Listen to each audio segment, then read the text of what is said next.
The story of Tonya Harding and Nancy Kerrigan captivated the world in the lead-up to the 1994 Winter Olympics. As the 1994 Winter Olympics in Lillehammer, Norway approached, both Harding and Kerrigan were considered top contenders for the gold medal. However, just weeks before the Olympic trials, something utterly unexpected happened during the U.S. Figure Skating Championships to talented figure skater Nancy Kerrigan. She was maliciously hit on her thigh with a baton by an assailant during her practice. The attacker escaped, leaving her clutching her thigh on the floor. In that moment, she knew her hope of winning the gold medal at the Olympics was a far-fetched dream. Her scream attracted many people to her, but the perpetrator was gone. Who did this? The attack sent shockwaves through the figure skating world and garnered international attention. Kerrigan's injury put her Olympic dreams in jeopardy. Constant comparisons of a poor country girl to other girls who grew up in wealthy and civilized environment can weigh heavily on anyone, especially if you're a competitor who has had endured to a traumatic upbringing by your poor and very harsh mother as a young child in a trailer park. In addition, years of spousal abuse can force you to be street-wise and learn the harsh realities of survival. In such circumstances, resilience becomes second nature, especially when your livelihood hinges on victory and winning the gold medal at the Olympics. This was Tonya Harding's situation, but was she really the mastermind behind such a brutal and unprecedented attack on Nancy? The truth surrounding the Tonya Harding-Nancy Kerrigan saga looked impossible to unravel. While there was compelling evidence against Harding and her friends as the perpetrators of the vicious attack, whatever evidence they think they have against her was not a solid one, leaving room for doubt. Some argue that holding Tonya suspect was unfair, and the fact that she was vilified by the media and public opinion was also terrible. However, others maintain that Tonya's involvement or knowledge of the attack cannot be entirely dismissed. By the age of 23, Tonya Harding had seen her dreams shattered, losing everything she had ever worked for. The trajectory of a promising athlete, once on the cusp of greatness, spiraled into the dark realm of tabloid smears because of one single action in a moment of indiscretion. Welcome back to Crime in Prison. Today we're looking at the saga of Tonya Harding's and Nancy Kerrigan's and how the perpetrators of the brutal attack were arrested. By the way, Crime in Prison is a collection of narratives that delve into the world of crime, punishment, and redemption. The best way to support me is by subscribing to the channel and leaving a comment. So if you want to see more stories like this, please hit subscribe. It will really help with the algorithm. Now let's get right down to it. Tonya Harding, born and raised in Oregon, had a rough start in life. Growing up in a working-class family, she faced financial struggles and endured a tumultuous upbringing. Despite the challenges, Harding displayed remarkable talent on the ice from a young age, showcasing her athleticism and determination in figure skating. Nancy Kerrigan, in contrast, hailed from a more affluent background. Born in Massachusetts, Kerrigan was seen as the epitome of grace and elegance on the ice. With her impeccable technique and graceful performances, she quickly rose through the ranks of figure skating, becoming one of the sport's most beloved stars. Tonya was raised in one of the small homes in the trailer park in the middle of nowhere near Portland. Tonya's background was a very lower middle-class blue-collar. She told self-deprecating jokes and called herself trailer trash. She was about 4 years old when she first saw little girls like herself skating and told her mother she wanted to be like the girls. Her mother agreed and enrolled her in ice skating lessons, even though it was very expensive.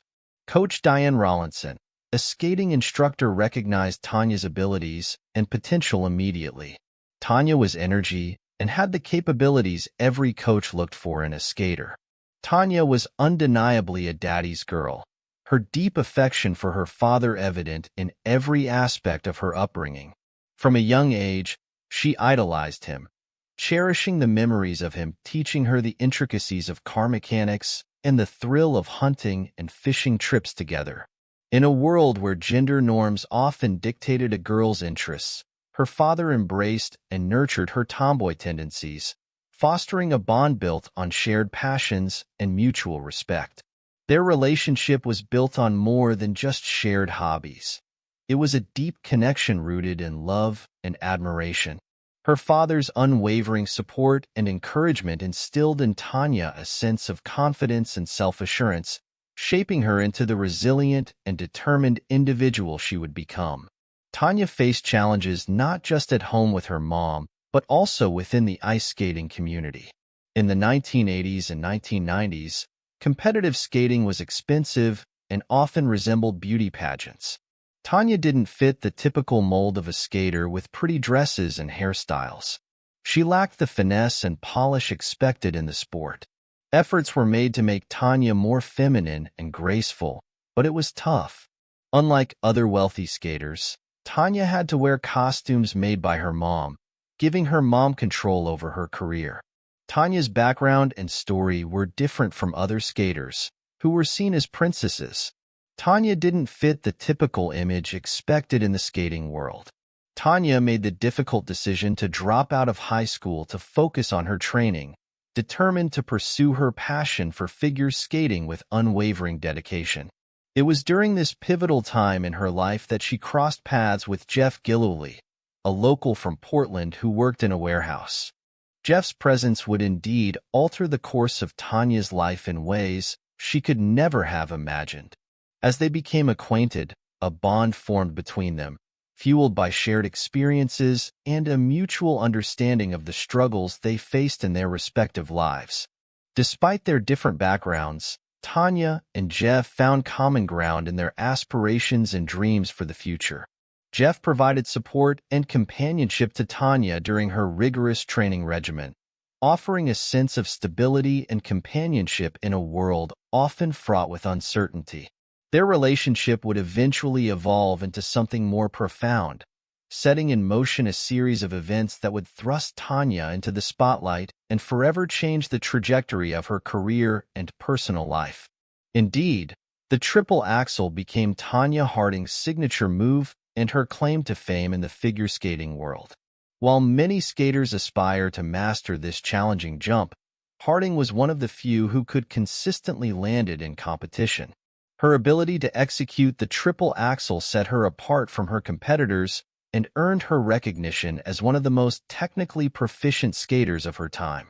Harding's mastery of this difficult maneuver showcased her exceptional athleticism, determination, and skill on the ice. The triple axel became synonymous with Harding's name, cementing her status as a groundbreaking figure in the sport of figure skating.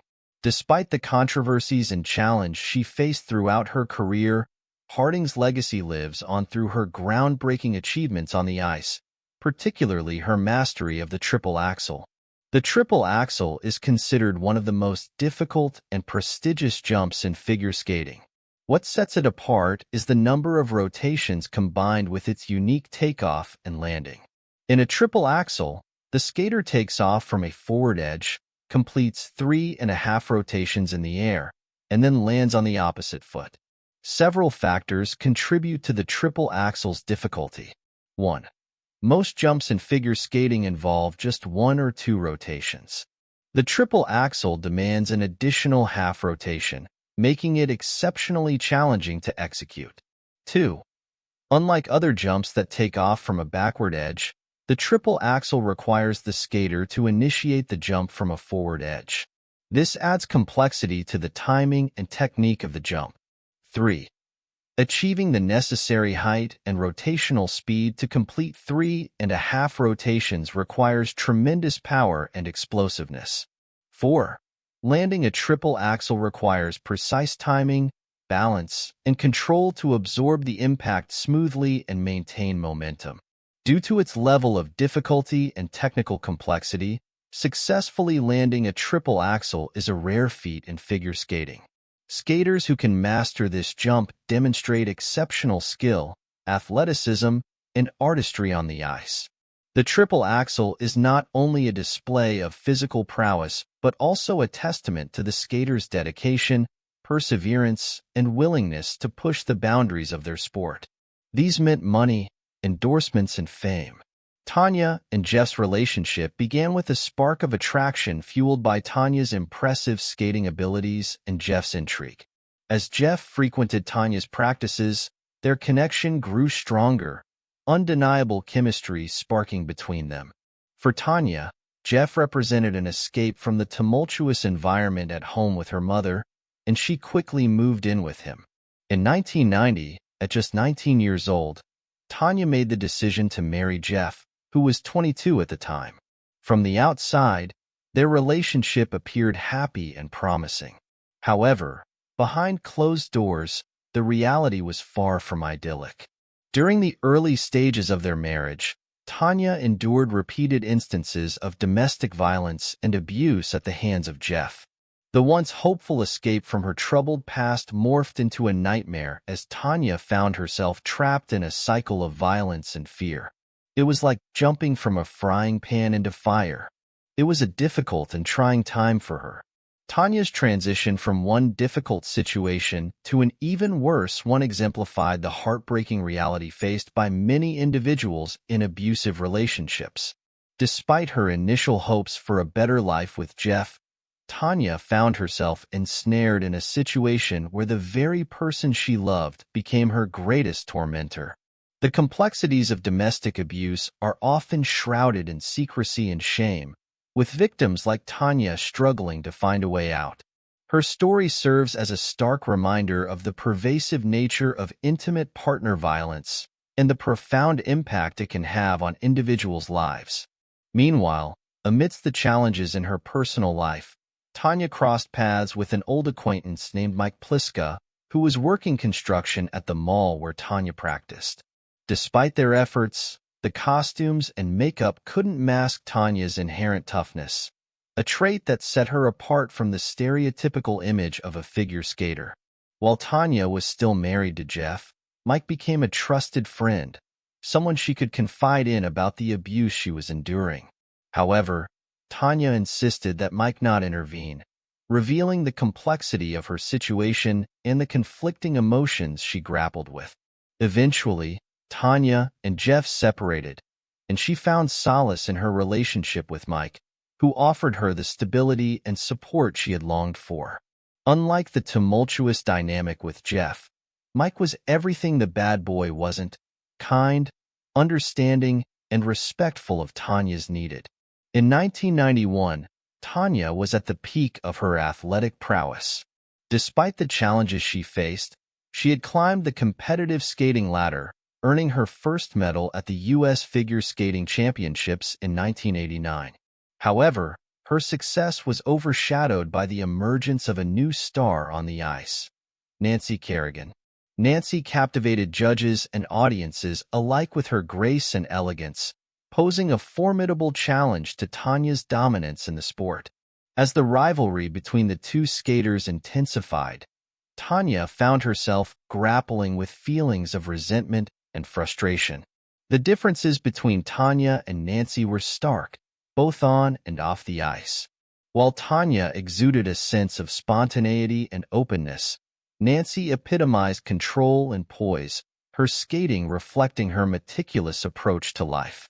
Their contrasting backgrounds only magnified the divide between them, highlighting the inherent biases and expectations ingrained in the world of figure skating. The media frenzy surrounding Tonya Harding and Nancy Kerrigan's rivalry reached its peak, casting them as arch-rivals in the competitive world of figure skating. Despite the pressure to conform to traditional notions of femininity and grace, Tonya remained steadfast in her belief that skating was a sport, not a beauty pageant. At the 1991 U.S. Championships, Tonya shattered expectations and made history by becoming the first woman to successfully land a triple axel in competition.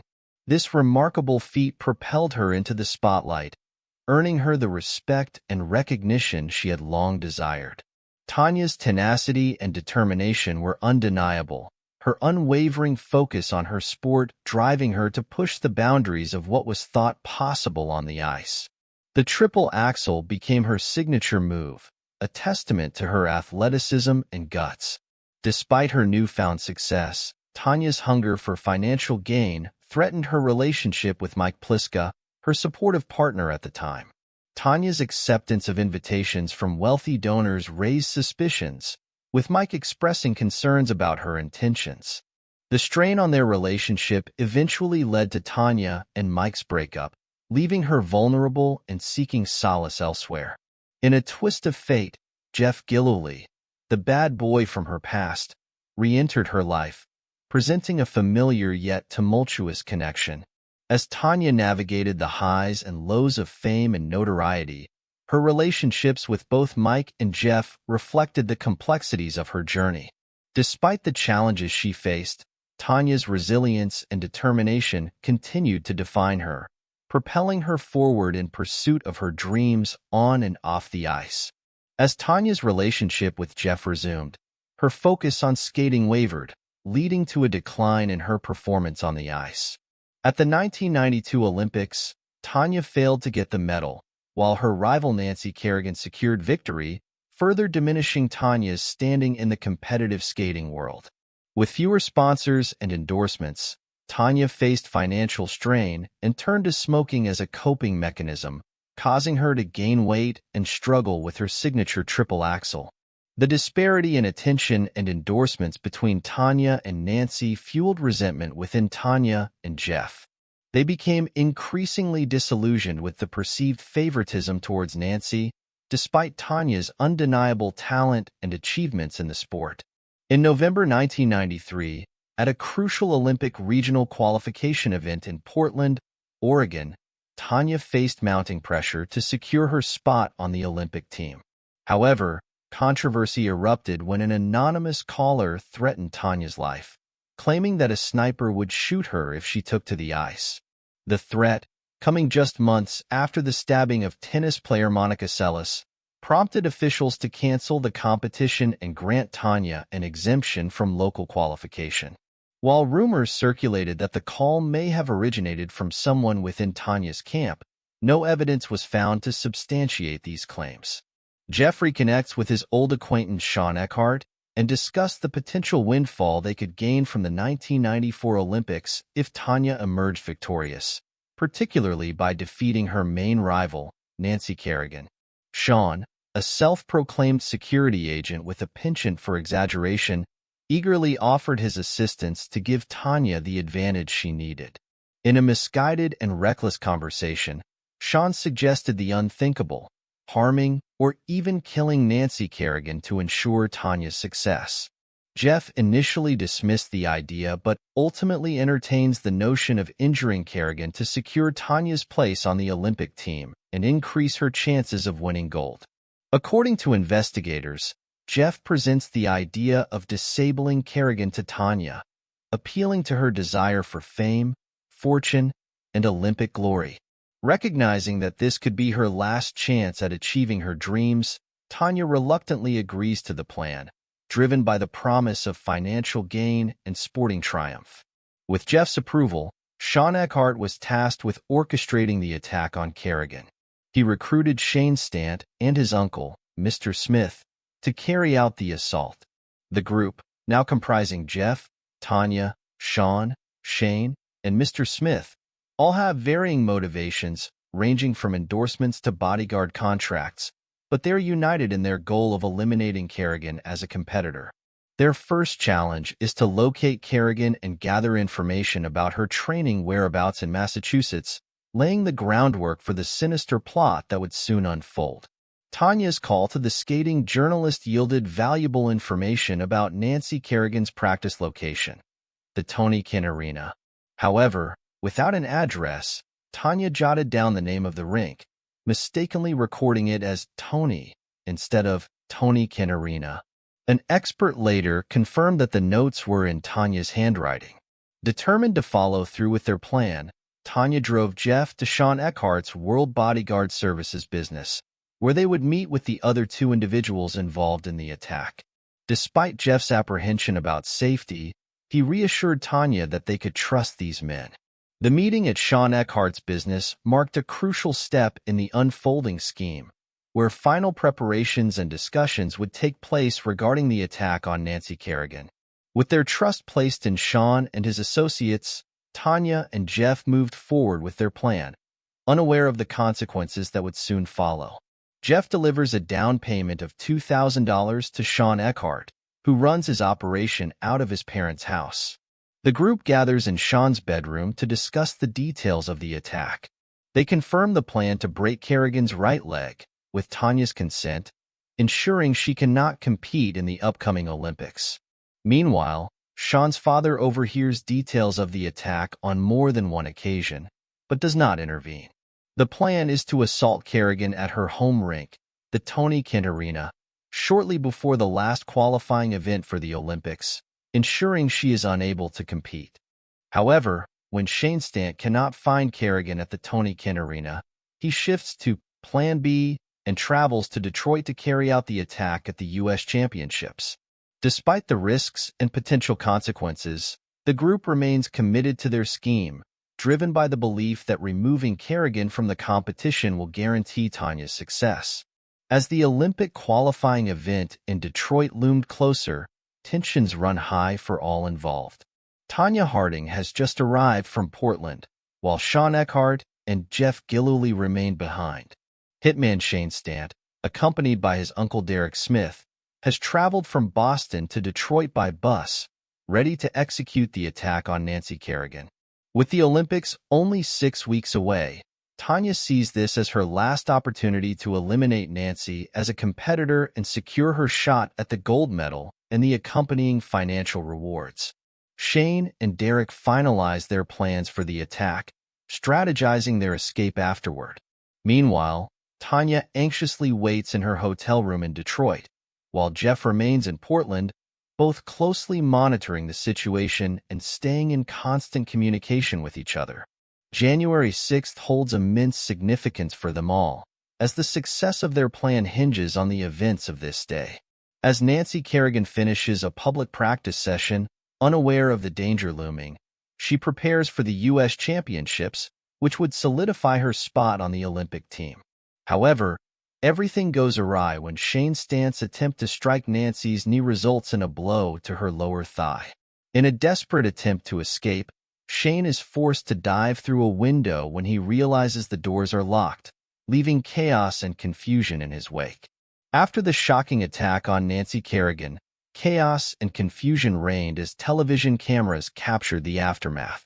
Nancy's screams echoed as coaches and medical personnel rushed to her side.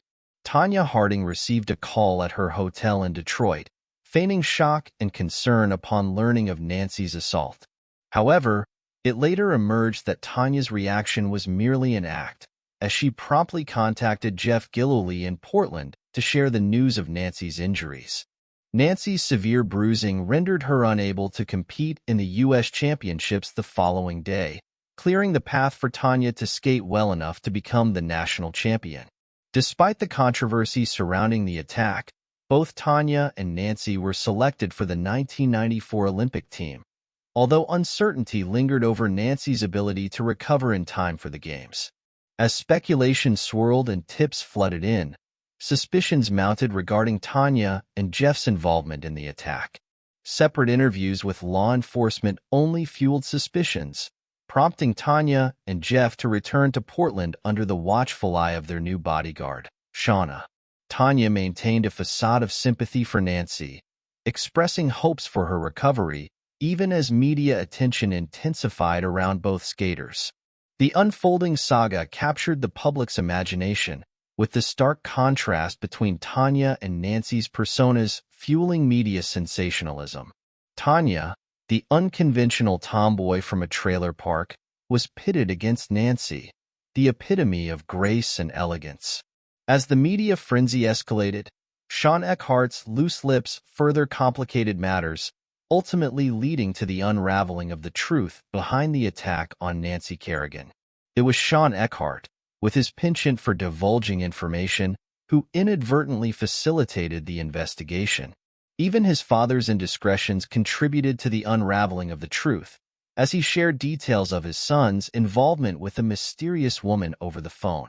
The woman, believed by many to be the catalyst for exposing the conspiracy, sent letters to the FBI and reporter and shots, implicating Tonya and others in the plot.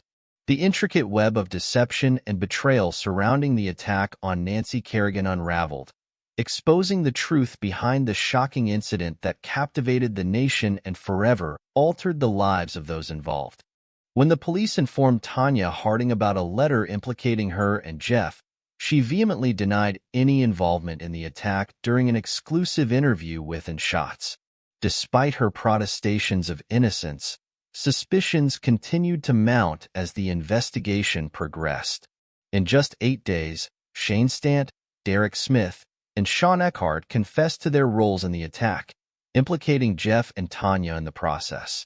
While there was some basis to believe Tonya's involvement, most of the dealings had been through Jeff, leaving a lack of direct evidence against her. Less than 2 weeks later, Jeff cracked under the pressure and confessed to his part in orchestrating the attack, implicating Tonya from the outset. However, without further evidence, the FBI was unable to make an arrest. Despite the mounting pressure and allegations, Tonya's direct involvement remained unproven, leaving the investigation in a precarious position. As the media frenzy surrounding the attack on Nancy Kerrigan continued, Tonya Harding remained steadfast in her denial of any prior knowledge or involvement.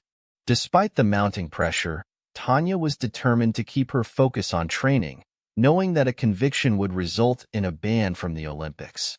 In a press conference on January 27, Tonya reiterated her claim of innocence, stating that she had no knowledge of the attack until afterward. However, her admission of involvement in a cover-up without concrete evidence exposed her to further scrutiny. Meanwhile, less than a month after the attack, Jeff pleaded guilty to racketeering, accepting a 2-year sentence in exchange for his cooperation. With Tonya's accomplices facing charges, she continued to train amidst the media storm, while Nancy Kerrigan tirelessly rehabilitated her landing leg in Boston. The public's outrage at the attack on Nancy Kerrigan was palpable, yet uncertainty lingered over whether Nancy would be ready in time for the Winter Games. As Tonya awaited any potential charges or evidence against her, she remained hopeful that she would be able to compete in the upcoming Lillehammer Olympics. However, on January 31st, a new development emerged as Portland restaurant owner Kathy Peterson discovered illegally dumped trash on her property. Determined to find the culprit, Kathy sifted through the debris, unaware of the impact this discovery would have on the unfolding saga. On that fateful day, as Kathy Peterson delved into the illegally dumped trash on her property, she stumbled upon a remarkable discovery. Among the discarded items, she unearthed a commuter ticket from Detroit, an envelope adorned with doodles related to Nancy Kerrigan's practice schedule, and a receipt from a skaters' association made out to Tonya Harding. The significance of these findings was not lost on Kathy, who realized the potential implications of the items she had uncovered. It was as though a beam of sunlight had pierced through the clouds, illuminating the case with newfound clarity. The chances of such a discovery were slim, but Kathy's determination had paid off in an unexpected twist of fate. Recognizing the importance of her findings, Kathy promptly turned over the envelope to the FBI for further investigation. Handwriting analysis revealed that while the side of the envelope bearing the inscription "Tony Kenarina" matched Tonya Harding's writing, the upper portion containing dollar figures was distinctly pinned by Jeff. Curiously, the total sum of the dollar figures corresponded precisely to the amount paid to the individuals responsible for assaulting Nancy Kerrigan. Expert examination of the envelope's contents provided conclusive evidence implicating Tonya Harding in the plot, as her handwriting was identified alongside crucial information such as phone numbers. The discovery of the envelope marked a turning point in the investigation, shedding new light on the events surrounding Nancy Kerrigan's attack and casting a shadow of suspicion over Tonya Harding's involvement. With this compelling evidence in hand, the authorities moved forward with their pursuit of justice in the unfolding saga of one of sport's most notorious scandals. As the 1994 Winter Olympics commenced in Lillehammer, Norway, the anticipation surrounding the showdown between Tonya Harding and Nancy Kerrigan reached fever pitch. Despite being cleared by her doctors to compete, Nancy Kerrigan's presence on the ice alongside Tonya Harding during an Olympic practice session sparked intense media scrutiny and speculation. The questions surrounding Tonya's involvement in the assault on Nancy Kerrigan continued to swirl, dominating conversations among spectators and reporters alike. Scalped tickets for their upcoming showdown fetched exorbitant prices, underscoring the magnitude of public interest in the unfolding drama. As Tonya and Nancy shared the ice for the first time since the assault, the tension was palpable. They avoided interaction, creating a charged atmosphere that captivated onlookers. With over 40 million Americans tuning in for the ladies' free skate competition, the stakes were higher than ever for Tonya Harding. However, Tonya's hopes for redemption were quickly dashed as a series of mishaps unfolded. A broken bootlace threatened to derail her performance before it even began, and while attempting to fix it, she narrowly avoided disqualification for arriving late to the ice. Despite being given a second chance, Tonya's nerves were evident as she struggled through her routine. A missed jump early on further eroded her confidence, leading to a visibly rattled performance. The realization that victory was slipping away was written plainly on her face, and as the competition concluded, it became clear that Tonya's dreams of gold had been shattered. In the aftermath of her disappointing performance, Tonya Harding faced the harsh reality of defeat. Despite her aspirations for respect, money, and a gold medal, the events of that fateful day marked the culmination of a tumultuous journey marred by controversy and scandal. The aftermath of the 1994 Winter Olympics marked a tragic turn for Tonya Harding. Despite her unparalleled athletic ability, her involvement in the attack on Nancy Kerrigan irreversibly tarnished her reputation and career. Following the Olympics, Tonya faced legal repercussions for her role in hindering the prosecution of the attackers. While evidence suggested her involvement in the planning and cover-up of the crime, the lack of definitive proof led to a plea deal. Tonya received 3 years of probation, 500 hours of community service, a hefty fine, and a lifetime ban from major skating organizations. This ban dealt a devastating blow to Tonya, stripping her of any future involvement in the sport she loved. Subsequent attempts to reinvent herself outside of skating met with mixed success. From wrestling to forming a band, Tonya's ventures failed to gain traction. Even a foray into acting and boxing couldn't salvage her public image. Meanwhile, Tonya's ex-husband, Jeff Gillooly, faced his own legal troubles, further complicating her life. Despite the challenges, Tonya seemed to embrace her tabloid persona, appearing on television shows and exploring opportunities in film and reality television.